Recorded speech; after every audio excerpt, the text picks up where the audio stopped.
Hey, what's up, y'all? So today I'm reviewing the Euphree City Robin 2022 version of this electric bike, and this comes right in under $2,000. And man, the first thing I have to say is that I'm loving this blue color. So you have multiple colors to choose from, but they sent over this blue color that has these brown leather hand grips that really feel nice too, but also the seat is brown too, and that just really makes for a really nice color combination. So very nice looking bike. And yeah, just looking around the bike, we do have a place right here on the kind of the center tube here where you can place a water bottle or a bike lock, and then also the rear rack that comes standard on this bike is welded into the main frame here. And then also one thing you should know is that I'm showing you this bike right now with the rear basket. That is an additional attachment that you can buy, but this also does have an option for you to add a front basket on it as well. Now the front basket just gives you that a little bit extra amount of storage if you want to carry things around with you, but you can take that off, which I like to ride with it without it. But also too, on the rear basket, one thing that's pretty cool about this is that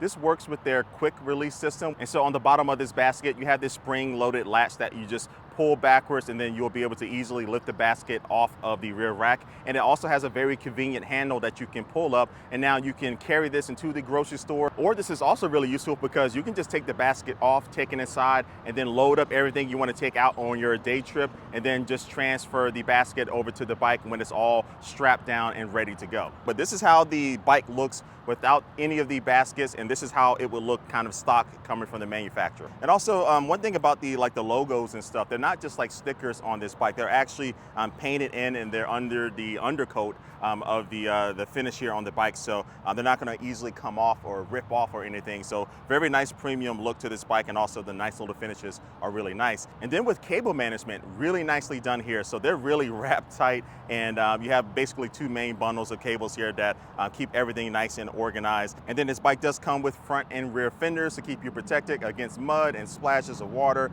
And then also the handlebars are adjustable, so this stem can be raised up and down, and then also the handlebars themselves can be tilted up and down as well. So this allows you to get a really good, comfortable fit on this bike. So if you like to sit a little bit more upright, you can do that. You can adjust the stem of this bike, or if you want to lean a little bit forward, you can do that as well. And you don't really see this type of adjustment on all the e-bikes out there, so it's nice that this does have that. Now this bike has a headlight and a tail light, and both of them are powered off of the battery, but unfortunately the tail light is not a brake light. So when you do use the brake levers, it's not going to like flash or indicate anything on the tail light. So for around $2,000, I really want to see practically every e-bike come with a brake light, because it's just very useful. But a minor kind of complaint, but definitely one thing that I do want to see in the next version. And let's come back up here to the handlebars. So I talked about the leather grips, which again look really nice and they feel awesome in your hands. But then also on the right hand side, you will find controls for the micro shift adjuster for the 7-speed derailleur that you have on this bike. Now this does function really well, but one thing is that it doesn't let you know any of the numbers between the 7 and the 1. So when you're in those in-between gears, you kind of have to like guess about which one that you're in. Now I'm not a professional mountain biker or anything, so that's not like a huge problem for me, but that is one of those things that is a little bit of a sacrifice for having something that is so small. Now also next to the shifter, you do have a bell. And then on the left-hand side, we will find a thumb throttle, and then also you have your main controls and this color display. And I love displays that do have some color to them. And as far as the brightness, it was actually pretty decent in direct sunlight. It's not the brightest one out there, but I didn't have that many issues when I was trying to look at the display when I was riding around. And one other bonus thing is that when you do hold on to the minus button, it will activate the walking mode for this bike. So the motor will put out just a little bit of power, enough for the bike to move itself along, so you can hold on to the handlebars and walk alongside it. And this is great, especially if you are going up a steep hill or something. You can just activate the walking mode and get up a little bit easier that way.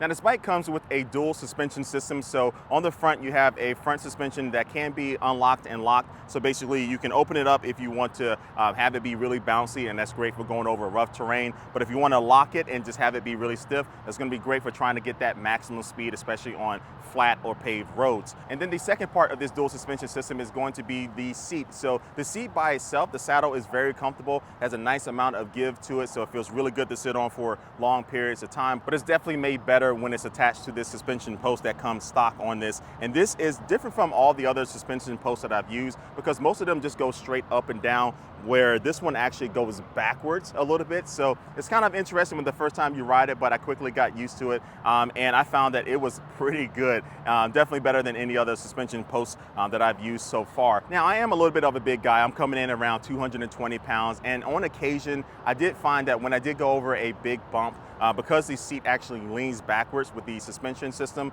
I did actually hit my butt on the basket on the back a couple of times. It is one of those things, if that is happening to you, you can go in here and adjust how much suspension or how much like cushion that it does provide. So if you do find that happening a lot, you can kind of tighten it up a little bit, and that might not be the case anymore. But besides that, I'm really happy with the way this bike feels and the comfort of my ride. And the front suspension does have 100 millimeters of travel, so you have a lot of space to play there. So yeah, really comfortable ride for long riding sessions. And I think the last thing I want to cover with the design is just the integrated battery setup that you have here. So the battery lives in this main center tube here, so it's kind of hidden away, and that helps with the overall clean look of the bike. But you can use one of the 2 keys that comes with this bike to go ahead and unlock it, and then it has a little lever there that you just press over to the side, and the battery will drop down for you to be able to take it inside and charge. And then you can always just go ahead and pop it right back on when you are ready to start riding. Oh, and I almost forgot that this entire bike right here, the stock setup, just what you see right here, only weighs in at 58 pounds. And I say only because a lot of e-bikes come in around like 70 to 75 pounds. But this being 58 pounds means that it is very easy to pick up. Now look, I'm not a super strong guy. I know you think I am. I know I look kind of strong. I'm actually a little bit out of shape, but you can see here that I'm able to pick this up pretty easily. And so this is going to be good for if you do need to carry this up the stairs or something. It's going to be one of the lightest e-bikes that you can find around this price range. Now, Euphree says that this bike is made for riders that have a height between 5'3" and 6'5", but no matter what, one good thing is that it's very easy to get on and off of this bike because of the step-through design. So you can easily just step through just like this, get on, and take off. But all right, enough with the design. Let's talk about how it is to actually ride this bike. So this bike does have 2 tires that come in at, I think, 27.5 by 2 inches. So these aren't the thickest or fattest tires that you can get from an e-bike, and they're definitely not the thinnest either. They're right there in the middle, and I really like that. And so this bike is marketed as a city bike, so riding around on city streets and gravel. But if you are thinking about taking it off-road and stuff, it really kind of depends on what your definition is off-road. Riding around in grass and stuff like this was just fine with this bike, but taking it out on like a mountain biking trail or something, it might be okay, but it's definitely not all the way designed for that. But when you get into that area of trying to have an e-bike that's made for like half the time off-road and half the time in the city, it might have a different type of look and design characteristics to it, and definitely the tires will be fatter. So I like that they went with this approach of just making this city first, and that allows this bike to really still look really good and blend in the city and urban environments, where bikes that really have super fat tires, they really stand out as being something different that you don't normally see riding around in the city. And so yeah, riding around in city parks on grass, dirt, and gravel is perfectly fine with this bike, but trying to climb up a mountain is definitely not going to be the first thing that I do. And that's also because this bike does have a 500-watt motor, which is definitely a little bit lower than the typical 750-watt motor that you might see around this price range. But this Bafang motor does have a peak output of 850 watts. So I did find that when I was going up some inclines and things, that this bike definitely is not going to make you have to work hard for it with that 500-watt motor. It just means that you might have to pedal a little bit more when you drop down in the gears to kind of help the bike along. But I never had to like stand up and pedal, and I didn't break a sweat at all. But definitely, you know, it's not the most powerful motor, again, at this price range, but it's definitely going to be more than enough for, again, most of these city environments where you're probably going to be riding on a lot of flat land. But again, when I did have to go up some hills, it did have enough power to get me up those hills, just a little bit slower than other e-bikes. Okay, so now for a speed test. So this is a class 3 rated bike. So this is rated to go up to 28 miles per hour. And so I did do a pedal only test, but surprisingly, I was able to get up to around like 24, 25 miles per hour. And that's because even when I was on the 7th gear, the highest gear, when I was pedaling, it felt a little loose. So I wasn't feeling like I was getting the maximum power out of my pedaling without, like, you know, killing myself or trying to ride this bike. But the good thing is that using the throttle only, you still get a good enough juice to get you up to that 28 miles per hour. And we're about to do that test right now. So I'm in pedal assist level 5. And yeah, I'm just gonna be using the throttle only. And let's see how fast we can get in 3, 2, 1, boom. All right, so again, 500-watt motor. Takeoff is slower than, of course, your 750-watt motors, but that's to be expected. But I say about 10 seconds in, we're already at 16 miles per hour according to my GPS. 19 miles per hour, 20, 21, and looks like it's about 2 miles off from the display on the bike, but GPS is pretty accurate. So we had 23 miles per hour,